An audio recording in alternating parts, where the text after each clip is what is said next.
Hey, it's Jeff Sauer here from jeffalytics.com, and I want to talk to you about the recent changes in Google Ads. Now, here's the deal. I was just about to start my summer vacation. I was going to take some time off from recording videos. I'm even in my sporty clothes right now, get a suntan, and then Google drops the hammer on us and says they are changing the name of Google AdWords, the platform that I've been using for well over a decade. They're going to call it Google Ads now. And not only that, they're retiring the DoubleClick name, which has been around for 18 years, and the Google Analytics 360 name. They're going to call it the Google Marketing Platform. And all these changes are coming out in July. So I wanted to put together a video for you that talks about what the changes are to the Google platforms and what I think it means for us as marketers, as well as what it means for me and my online courses that teach PPC and analytics. Now the good thing is they're not changing the name PPC. That one's to stick around for a while, but it is going to have some changes to my products, and I want to talk to you about what's new and what we're going to do about it inside a PPC course and analytics course. So if you're curious about what these changes mean for you and your ability to advertise on the Google platform, you're going to want to watch this video because we're going to tell you exactly what it means and what the bottom line is for you as an advertiser, a marketer, or an analyst. So let's get into the new Google platform changes. So let's talk about what's coming up in Google Ads and Google Analytics in 2018. And this video is a time-sensitive video, and it's in reaction to the Google Marketing Live Stream that just happened last week. And by the time that you watch this, we might have some more clarity into what's happening within the Google Ads platform, but I wanted to give you my instant reaction to what's happening in the Google Ads and Google Analytics ecosystem based on the Google Marketing Live Stream. So Google had their live stream of ad innovations for 2018, and they did it on July 10th.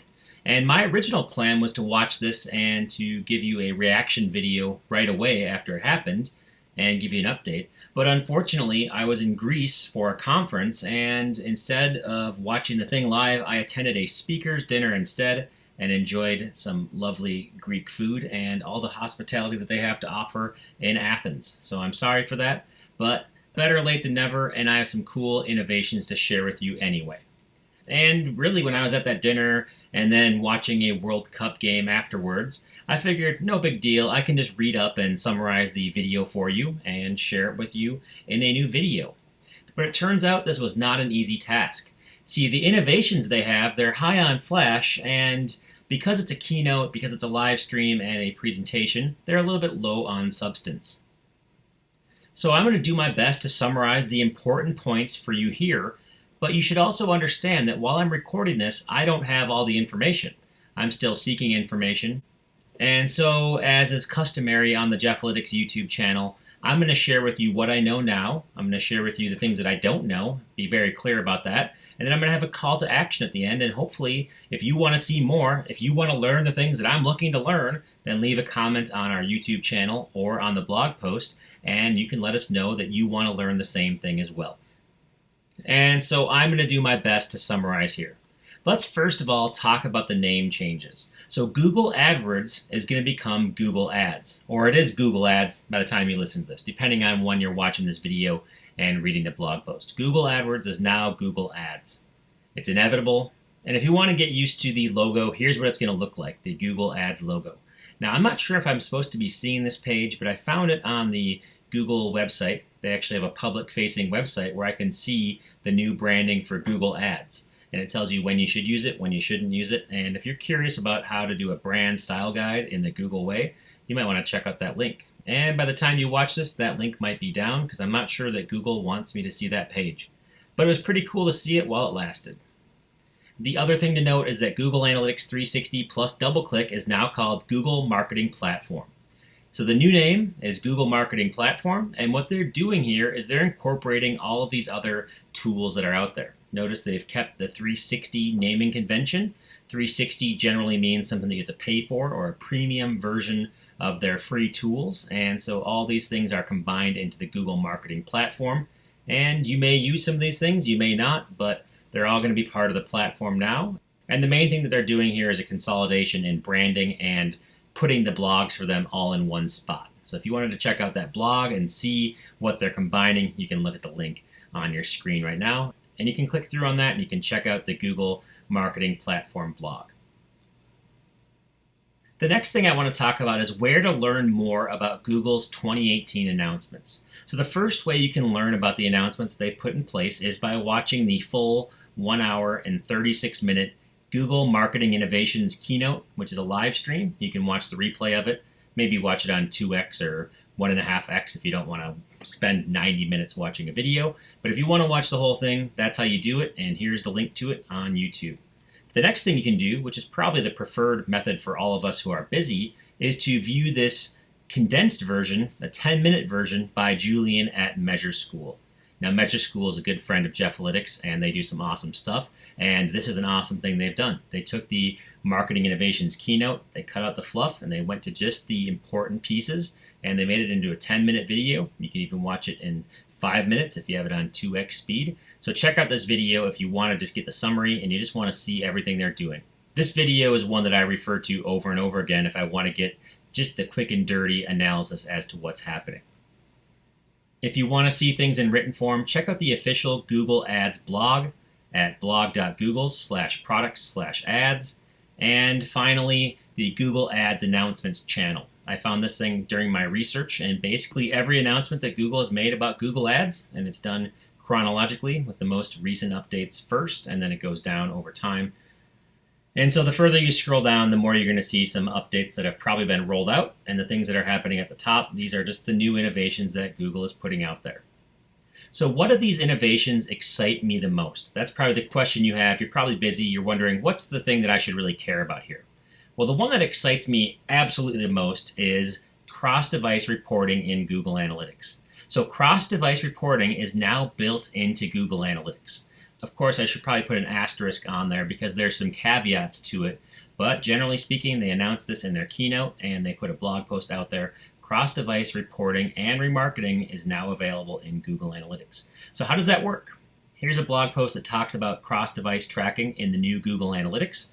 And really it comes down to Google is allowing you to track logged in people into their Google account across different devices, what they do, their behaviors, and what they've visited, even their YouTube search history. All of it's becoming available to you in Google Analytics as you go through. It's done anonymously. You're not tracking individuals, but you're tracking people who are aggregated. And all you need to do to get this to work is to enable this feature called Google Signals in your Google Analytics account.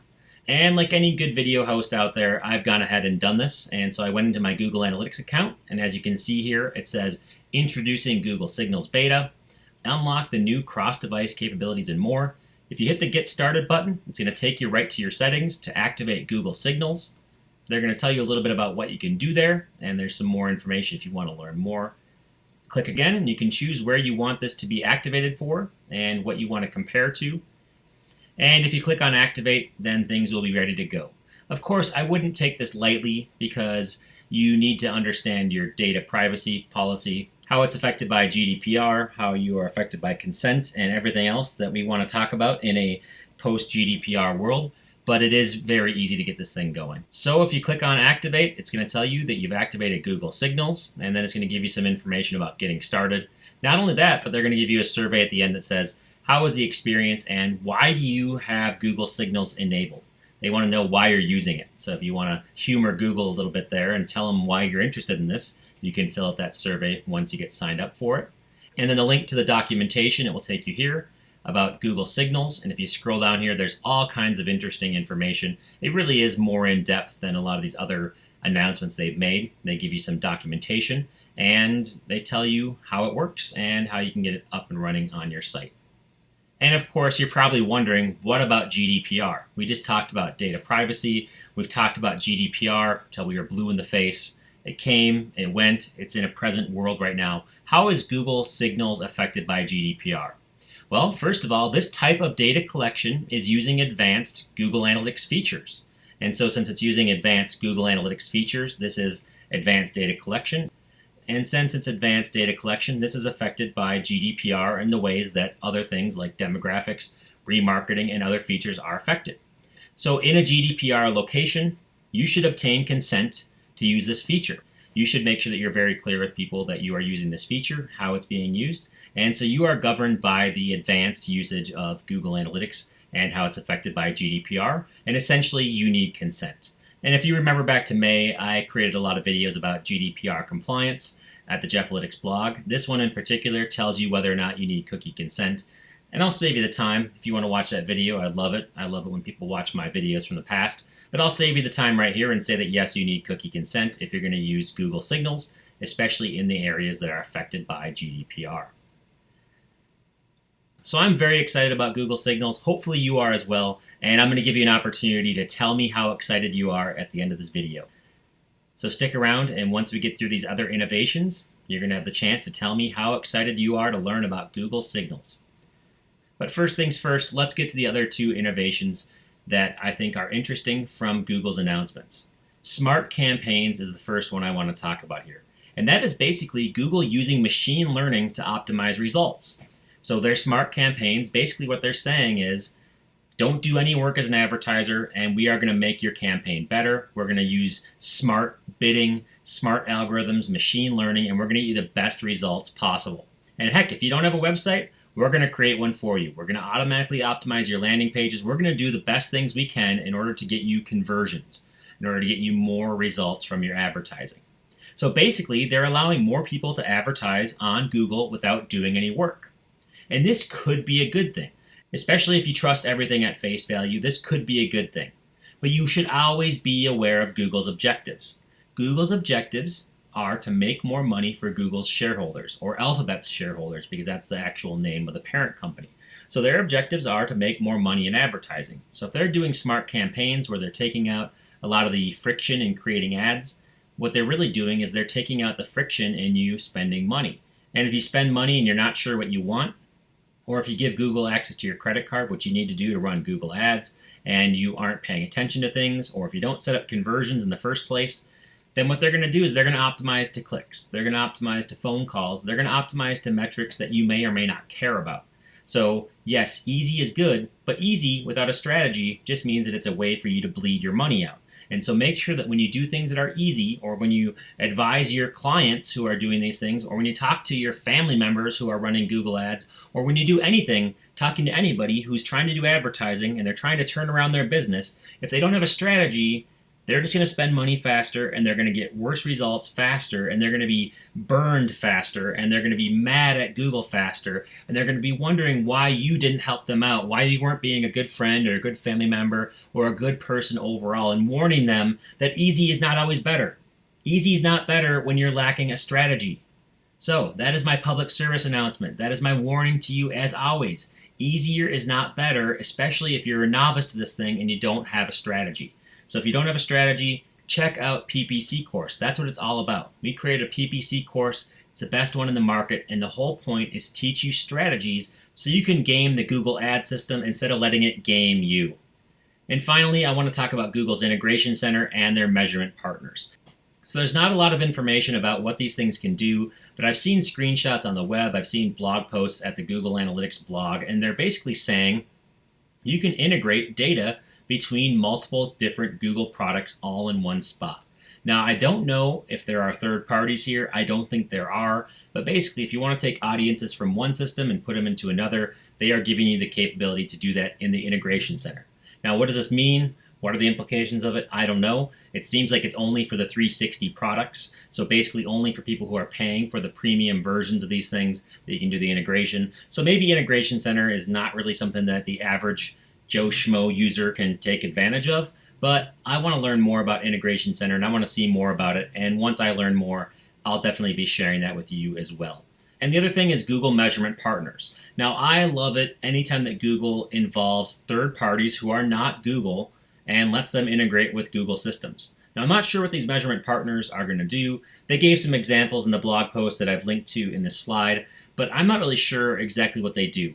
But the bottom line is these are a lot of the major platforms out there when it comes to data, when it comes to analytics, when it comes to enterprise level reporting, and Google's allowing you to integrate with them, or they're sharing something with them, they're giving some kind of data, and I want to learn more about this one as well. So I still need more information about these two releases, and if you want to learn more, if you want me to dig into it, take some time to give you more information, give you more details, leave a comment. Leave a comment on the YouTube video, leave a comment on the blog post, and let me know that you want to see more. And then my final call to action, do you want me to create a video on Google Signals? I've enabled it in my account. Should I take a look at it? Should I see what's going on here? Should I see the results? Should I see if it's giving us the holy grail, the promised land of cross-device tracking? Should I do a comparison between different things? What should I do and when should I do it? Leave a comment. If I can get 50 comments on the blog post and on the YouTube video, I'm going to create a video where I deep dive into Google Signals. We'll be the first ones to do it. We're going to be the first ones to really show you what it's all about, tell you if it's worth the hype or not, tell you if it's worth getting consent, tell you if it's worth adjusting your privacy policy, telling you if it's worth the potential GDPR violation if your European users are getting tracked by being logged into their Google account. We're going to do all that if you leave comments, but I need 50 of them. I need 50 comments to decide if this is worth it or not. So that is my call to action to you. I think these innovations are pretty cool. I'm really excited about cross-device tracking. I think it's been a problem that we need to solve for a long time. I've actually gone on the record, maybe not in a video, but other places saying Google will never allow you to do cross-device tracking for logged-in Google users because it's a violation of privacy. It turns out that they've been emboldened by GDPR and the opt-in of consent. Basically, they're saying if you have consent, we're going to take that consent to the next level, and we're really going to track people who are across devices using a Google logged-in account. So I'm excited about this because I thought it would never happen. This is pigs flying. This is hell freezing over for me. This is really interesting and really exciting for me. And so I want you to leave that comment, and I hope you're as excited as I am to see this innovation in place. So let me know and leave a comment if you want to see me do a deep dive on Google Signals. And that's it for my summary of the Google Marketing Live Livestream 2018. Hopefully you enjoyed this, and again, let me know what you want to see. Let me know your reactions to this new information and how it's going to affect how you do your own analytics.